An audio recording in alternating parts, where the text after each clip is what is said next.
ದೀಪವ ಬೆಳಗಿಸಿ ಕತ್ತಲೆ ಅಳಿಸಿ ದೇವನ ಇರುವಿಕೆ ತೋರೋಣ.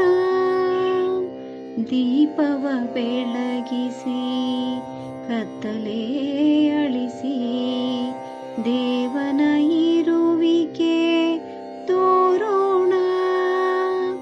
ಬೆಳಕಿನ ಮಂತ್ರದಿ ತಮದ ಅಳಿವಿದೆ, ಬೆಳಕಿನ ಮಂತ್ರದಿ ತಮದ ಅಳಿವಿದೆ ಎಂಬ ನೀತಿಯನ್ನು ಸಾರೋಣ.